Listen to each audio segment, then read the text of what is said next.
Good morning बच्चों, मैं B L Agarwal आज आप लोग को कॉस्ट अकाउंटिंग सिस्टम चैप्टर का नेक्स्ट लेक्चर स्टार्ट कर रहा हूं। अर्लियर लेक्चर में हम लोग मटेरियल से रिलेटेड ट्रांजैक्शंस एंट्रीज, उसके ऊपर प्रैक्टिकल प्रॉब्लम, वेजेस से रिलेटेड ट्रांजैक्शन एंट्री, उसके ऊपर प्रैक्टिकल प्रॉब्लम किए। तो कॉस्ट शीट का जो एलिमेंट होता है, मेन एलिमेंट ऑफ कॉस्ट में मटेरियल आता है, तो मटेरियल के ऊपर हम लोग अर्लियर लेक्चर में डिस्कस किए। दूसरा एलिमेंट लेबर चार्ज, वेजेज आता है। प्रीवियस लेक्चर में हम लोग वेजेज को कवर किए थे। आज हम लोग थर्ड एलिमेंट, जो ओवरहेड के नाम से जाना जाता है, जिसको हम लोग इनडायरेक्ट एक्सपेंसेस या indirect material, indirect expenses, material, indirect wages पुकार सकते हैं, आर कॉल्ड ओवरहेड्स। तो आज हम लोग ओवरहेड्स के बारे में जानेंगे। तो पहला नंबर, ओवरहेड को डिटेल इन चैप्टर ओवरहेड बताया जाता है। यहाँ उससे रिलेटेड हमको जर्नल एंट्री सीखना है। सबसे पहले हमको इनडायरेक्ट एक्सपेंस के नाम से खर्च करना होगा। तो ट्रांजैक्शन होता है इनडायरेक्ट एक्सपेंसेस पेड और ड्यू। एक्सपेंस के नाम से हम लोग या तो पैसा पे कर दिए या पैसा ड्यू लगा दिए, तो एंट्री होगा एक्सपेंसेस। जो भी एक्सपेंसेस होगा उसका नाम दे देंगे। Expenses account debit to cash या बैंक अकाउंट। अगर ड्यू किए हैं तो आउटस्टैंडिंग एक्सपेंसेस अकाउंट। तो फिनेंशियल बुक का एंट्री तो हम लोग जानते हैं। एक्सपेंस पे किए तो expense account debit to cash या बैंक। अब इस ट्रांजैक्शन को हम लोग कॉस्ट बुक में अगर रिकॉर्ड करना चाहते हैं तो कॉस्ट बुक में इनडायरेक्ट एक्सपेंसेस 3 नामों से जाना जाता है। जो फैक्ट्री से रिलेटेड है, फैक्ट्री ओवरहेड। ऑफिस से रिलेटेड है तो office and administration overhead. Sales से रिलेटेड है तो सेलिंग एंड डिस्ट्रीब्यूशन ओवरहेड। तो यहां पे कॉस्ट रिकॉर्ड में एंट्री होगा factory overhead control account debit, जो फैक्ट्री से रिलेटेड है। Office and administration overhead control account debit, जो ऑफिस से रिलेटेड है। Selling and distribution overhead control account debit, जो सेल्स से रिलेटेड है। 2 cost ledger control account. Generally cash bank outstanding expenses, that is real personal account की जगह पे cost ledger control लिखते हैं। एक्सपेंसेस, जो एक्सपेंस जिस ओवरहेड से रिलेटेड होगा, जिससे उसका रिलेशन है रेस्पेक्टिव, उस ओवरहेड को डेबिट कर देते हैं। अब ये ओवरहेड एक एक करके ट्रांसफर किया जाएगा तो उसको रिकवरी ऑफ ओवरहेड बोलते हैं। जैसे रिकवरी या ट्रांसफर ऑफ फैक्ट्री ओवरहेड। फिर ऐसे ही होगा रिकवरी और ट्रांसफर ऑफ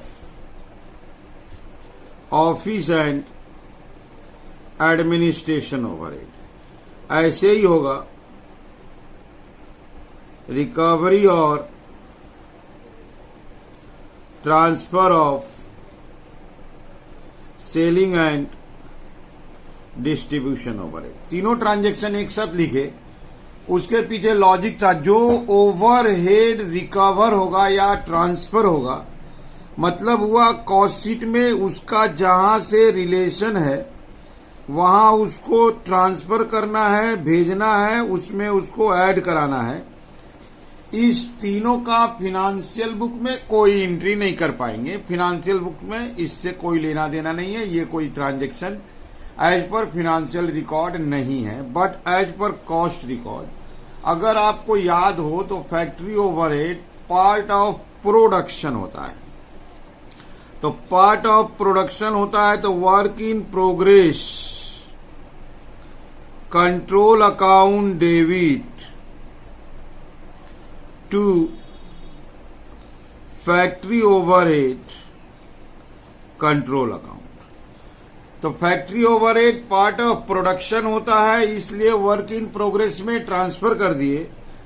ऑफिस ओवरहेड का मतलब हुआ कॉस्ट ऑफ प्रोडक्शन कंप्लीट हो गया, गुड्स रेडी हो गया, प्रोडक्शन कंप्लीट हो गया, अब वो रेडी फॉर सेल है, इसलिए एडमिनिस्ट्रेशन ओवरहेड को हम लोग फिनिश्ड गुड्स कंट्रोल में ट्रांसफर करेंगे।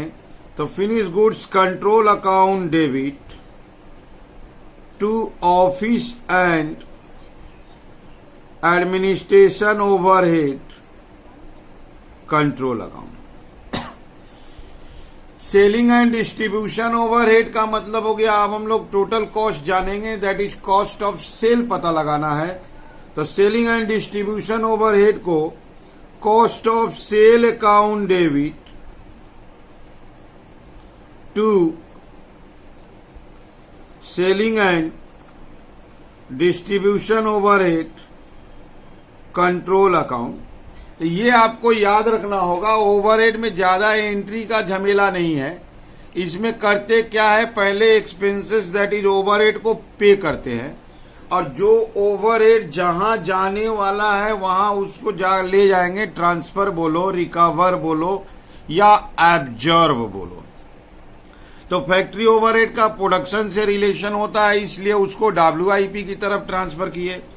फिनिश गुड्स में गया ऑफिस एंड एडमिनिस्ट्रेशन ओवरहेड, क्योंकि सामान बन के तैयार हो गया, that is called finish goods. अब उसका टोटल कॉस्ट जानना है, कॉस्ट ऑफ सेल जानना है, तो सेलिंग एंड डिस्ट्रीब्यूशन ओवरहेड को यहां ले आए। अब एक खास बात आता है जो ओवरहेड चैप्टर में बताया जाता है, under recovery of overhead. Under recovery या उसको बोलते हैं एब्जॉर्प्शन। ठीक उसका उल्टा होगा ओवर रिकवरी या उसको बोलेंगे एब्जॉर्प्शन। ये अंडर एब्जॉर्प्शन, ओवर एब्जॉर्प्शन हम लोग ओवरहेड चैप्टर में बताते हैं। होता क्या है कि हम लोग फिनेंशियल अकाउंट में कोई भी एक्सपेंस, चाहे वो फैक्ट्री का हो या ऑफिस का हो या सेलिंग का हो, वो हम लोग एक्चुअल एक्सपेंस पेड या इनकर को लिखते हैं, और जबकि वही चीज कॉस्ट रिकॉर्ड में, कॉस्ट शीट में बजटेड या एस्टिमेटेड को लिखते हैं। अगर कॉस्ट शीट में एक्सपेंस कम लिखा गया है, कॉस्ट शीट में अगर एक्सपेंस कम लिखा गया है तो उसको बोलते हैं अंडर रिकवरी। और अंडर रिकवरी का मतलब हुआ प्रॉफिट बढ़ गया क्योंकि खर्चा कम लिखे हैं, तो हमको उस प्रॉफिट को फिर कम करना होगा। अब प्रॉफिट कम करने का मतलब हो गया profit and loss account debit. तो पहला नंबर बात, इसका फिनेंशियल अकाउंट में कोई एंट्री नहीं होता है। जो बात करते हैं हम लोग कॉस्ट रिकॉर्ड के लिए बात करते हैं, तो हम बोले हमारा प्रॉफिट बढ़ गया, प्रॉफिट को कम करना है, तो इसको बोलते हैं costing profit and loss account debit. और जिस ओवरहेड में ये केस रहेगा उस ओवरहेड का नाम दे देंगे, तो एंट्री हो जाएगा costing profit and loss account debit to respective overhead. हम तीनों का नाम दे देते हैं, जो रहेगा उसको लिख देंगे हम लोग। तो हमारा एंट्री हुआ costing profit and loss account debit to factory overhead control account, office and administration overhead control account, selling and distribution overhead control account. This is for under recovery तो ओवर रिकवरी में उल्टा entry हो जाएगा। Over recovery का मतलब हुआ कि हम लोग कॉस्ट शीट में ज्यादा लिख दिए हैं। अब कॉस्ट शीट में ज्यादा लिख दिए हैं तो हम लोग को प्रॉफिट घट गया है, तो अब हम लोग उसको बढ़ाएंगे, तो हम लोग को पीएल अकाउंट क्रेडिट करना होगा। तो एंट्री कर दे रहे हैं factory overhead control account debit, office administration overhead control account debit, selling and distribution overhead control account debit, to costing profit and loss account. तो ओवरहेड में ये 6 ट्रांजैक्शन ही होता है। 6 ट्रांजैक्शन ले आए। पहले ओवरहेड दैट इज एक्सपेंसेस पे करना होगा, अब फिर तीनों एक्सपेंसेस को अपने अपने हेड में ट्रांसफर करना होगा। जब ट्रांसफर करके ओवरहेड अकाउंट बनाया जाता है तो ओवरहेड में देखा जाता है कि हम लोग का एस्टिमेटेड जो कॉस्ट शीट में लिखे थे वो रुपया लोअर है in compare to financial actual amount, तो उसको अंडर रिकवरी बोलते हैं। तो costing PL account debit 222। Over recovery है तो तीनों overhead debit to costing PL. एक क्वेश्चन में तीनों नहीं होगा, एक ओवरहेड अंडर होगा या ओवर होगा, ऐसे केस होगा तो एंट्री को देखना होगा। इसका एक अल्टरनेटिव वे भी होता है कि इसको पीएल अकाउंट में न ट्रांसफर करके ओवरहेड एडजस्टमेंट अकाउंट बोल के रिकॉर्ड कर देते हैं।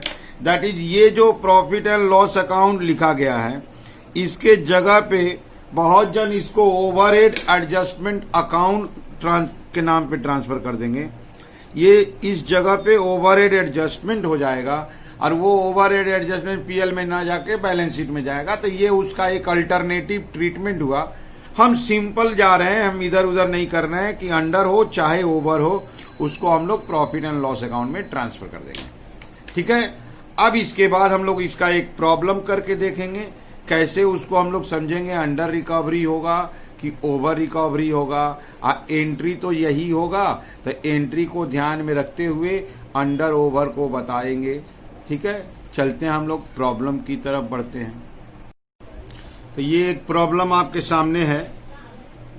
Inter the following transactions in financial book and cost book. Financial book का एंट्री नॉर्मल होता है, आप देखे थे एक एंट्री था overhead that is respective expense account debit to कैशिया बैंक। हम कॉस्ट बुक को डिस्कस करेंगे। यहां देखिए 1 नंबर में टोटल एक्सपेंसेस 25,000 हुआ है। इस 25,000 का ये एनालिसिस दिया है। प्रोडक्शन के नाम से 9,000 है, एडमिनिस्ट्रेशन के नाम से 5 है, सेलिंग एंड डिस्ट्रीब्यूशन के नाम से 11 है। तो 9 और 5 14 और 11 25। तो ये 25 का क्लासिफिकेशन है। तो इसको हम लोग बोलेंगे ओवरहेड इनकर्ड या पेड। उसके बाद और भी छोटा मोटा ओवरहेड के नाम से एक्सपेंस हुआ है दैट पेटी एक्सपेंसेस दैट इज 7,000। ये भी एक्सपेंसेस ओवरहेड इनकर्ड या पेड है, पेटी कैश बुक से पेमेंट हुआ था। इसमें भी क्लासिफिकेशन देखिए, प्रोडक्शन के नाम से 4,000 है, एडमिनिस्ट्रेशन के नाम से 2,000 है और सेलिंग एंड डिस्ट्रीब्यूशन 1,000 है। तो 4 2 6 1 7,000। तो इसका मतलब अगर बात किया जाए तो ओवरहेड के नाम से 2 बार खर्चा हुआ है, एक बार 25 एक बार 7। हम एंट्री जो बताए थे जिस नाम से एक्सपेंस हो उस ओवरहेड को डेबिट करना है। अब इस ओवरहेड का यहाँ ट्रांसफर का अमाउंट या रिकवरी बोलते थे या एब्जॉर्ब बोलते थे, उसका अमाउंट दिया हुआ है। अंडर या ओवर रिकवरी कैसे पहचानेंगे? अगर आप देखो तो यहाँ प्रोडक्शन ओवरहेड 9,000 है और यहाँ 4,000 है। तो 9 और 4 13,000। 13,000 एक्चुअली प्रोडक्शन ओवरहेड के नाम से अमाउंट पे किया गया है, जबकि एब्जॉर्ब या ट्रांसफर बोल रहा है 12,000। कॉस्ट शीट में 12,000 है और जबकि पेमेंट 13,000 हुआ। तो 1,000 इज अंडर रिकवरी, इसको बोलते हैं अंडर रिकवरी। दूसरा देखते हैं एडमिनिस्ट्रेशन ओवरहेड 5 और 2 दैट इज 7,000 है और ट्रांसफर बोल रहा है 7 and 500 7,500। तो इसका मतलब 500 रुपया एक्स्ट्रा दिख रहा है, तो इसको बोलते हैं ओवर रिकवरी। और एक देखते हैं सेलिंग एंड डिस्ट्रीब्यूशन ओवरहेड 11,000 और यहाँ 12,000 है और जबकि ट्रांसफर बोल रहा है 11,800, 200 रुपया ट्रांसफर कम हो रहा है। This is called under recovery. हम लोग को ओवरहेड में एंट्री क्या करना पड़ता है, पहले ओवरहेड इनकर्ड या पेड का एंट्री करते हैं। तो जब ओवरहेड इनकर्ड या पेड का एंट्री करेंगे तो इस दोनों को एक साथ ऐड कर देंगे। दैट इज 32,000 पेड है, जिसमें प्रोडक्शन के नाम से 13 लिखेंगे, 9 and 4, ऑफिस के नाम से 5 और 2 7 लिखेंगे, और सेलिंग के नाम से 11 और 1 12 लिखेंगे। फिर इस तीनों का ट्रांसफर एंट्री करेंगे। ट्रांसफर के साथ साथ अंडर या ओवर का सेपरेट एंट्री दिखा देंगे। ठीक है, तो अब चलते हैं इसको बनाने। ये सामने एक फॉर्मेट ड्रॉ करते हैं। ये रहा फॉर्मेट ड्रॉ किया हुआ है, इसको फिलअप कर देते हैं। That is date, particulars, LF, debit, credit. ये जर्नल बन रहा है। अब बात हुआ था ओवरहेड पेड या इनकर्ड। तो ओवरहेड पेड में जो ओवरहेड था, तो पहला ओवरहेड था प्रोडक्शन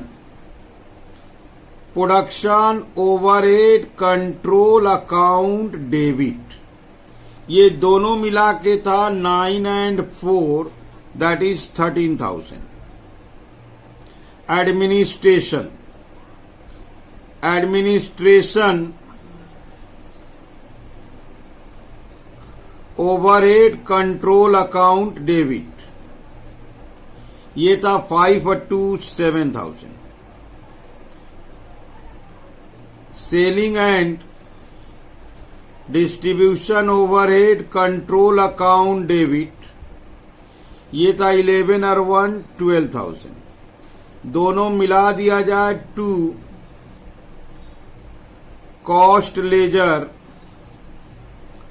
कंट्रोल अकाउंट 32 हो जाएगा। ये 20 12 32। एक बार इसको फिर से देख लीजिए। ये रहा क्वेश्चन, प्रोडक्शन ओवरहेड 9 और 4 13, एडमिनिस्ट्रेशन 5 और 2 7, 11 और 1 12, 25 और 7 मिलाकर हो जाएगा 32। अब इसका एब्जॉर्प्शन बोला है, ट्रांसफर बोला है। प्रोडक्शन ओवरहेड 12,000 ट्रांसफर करने को बोला है। प्रोडक्शन ओवरहेड अगर यहां देखिए तो 13,000 है, और ट्रांसफर बोला है 12,000। प्रोडक्शन ओवरहेड प्रोडक्शन से रिलेटेड है, तो वो जाएगा work in progress control account debit to production overhead control account 12,000। अगर आप देखो तो प्रोडक्शन ओवरहेड लेजर के 2 में ये 13 है, अब बाई में 12 जा रहा है, तो बाई में 1,000 आएगा। This is called under recovery, और अंडर रिकवरी को कॉस्टिंग पीएल का डेबिट में ट्रांसफर करेंगे। Costing profit and loss account debit to production overhead control account, ये 1,000 है। तो हम क्या किए, ओवरहेड को पहले इनकर करा दिए और ट्रांसफर किए। जिसको ट्रांसफर किए उसका अंडर रिकवरी था, अंडर रिकवरी को संग संग एडजस्ट भी करा दिए। दूसरा देखिएगा, एडमिनिस्ट्रेशन ओवरहेड का ट्रांसफर बोला है, एडमिनिस्ट्रेशन ओवरहेड का 7,500 बोला है, और जबकि एडमिनिस्ट्रेशन ओवरहेड के नाम से एक्सपेंस आया है 7,000। तो 7,500 पहले ट्रांसफर का एंट्री करते हैं। एडमिनिस्ट्रेशन ओवरहेड का फिनिश गुड्स से रिलेशन है। Finish goods control account debit 7,500 to administration overhead control account 7,500। इसके नाम से एक्सपेंस हुआ था 7,000, ट्रांसफर हो गया 7,500, 500 रुपया एक्स्ट्रा हो गया। एक्स्ट्रा मतलब ओवर हो गया। तो administration overhead control account debit 500 to costing profit and loss account 500। और एक चीज देखेंगे, सेलिंग एंड डिस्ट्रीब्यूशन ओवरहेड के नाम से ट्रांसफर बोला है 11,800, और जबकि सेलिंग एंड डिस्ट्रीब्यूशन ओवर के नाम से खर्च है 12,000, दैट इज अंडर है 200 रुपया। तो selling and distribution overhead total cost, that is cost of sale का हिस्सा है। तो cost of sale account debit to selling and distribution overhead control account 11,800। ये 200 रुपया अंडर रिकवरी है, इसलिए costing profit and loss account debit to selling and distribution overhead control account 200। कभी कभी स्टूडेंट के साथ एक समस्या होता है, बोलता है कि सर ये नहीं पहचान पा रहे हैं कि अंडर है कि ओवर है।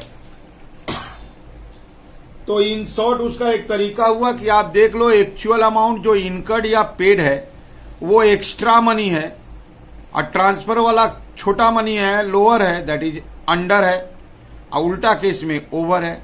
अब बोला उसके बाद भी सर समझ में नहीं आया, तो लेजर अकाउंट में जाइए, ओवरहेड का टू साइड में जो लिखा जाता है डेबिट साइड में वो सब एक्चुअल होता है, और ट्रांसफर वाला एंट्री बाई साइड में होता है। तो इसका मतलब अगर आंसर बाई की तरफ आया तो बाई कॉस्टिंग पीएल करना होगा under, entry will be costing PL debit to respective overhead.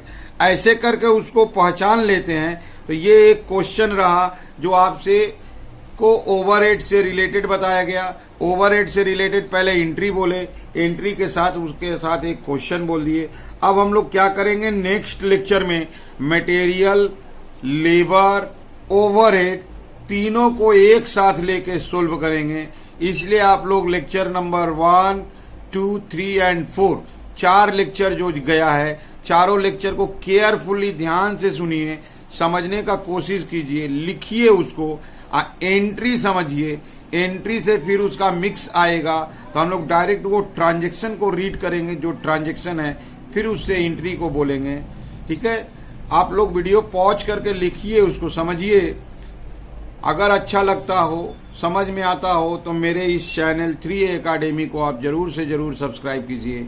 और कोई प्रॉब्लम हो या कोई भी सॉल्यूशन चाहिए या कोई चैप्टर का PDF चाहिए तो आप हमको इस नंबर पे व्हाट्सएप कर सकते हो। ओके, ठीक है, ओके, थैंक यू।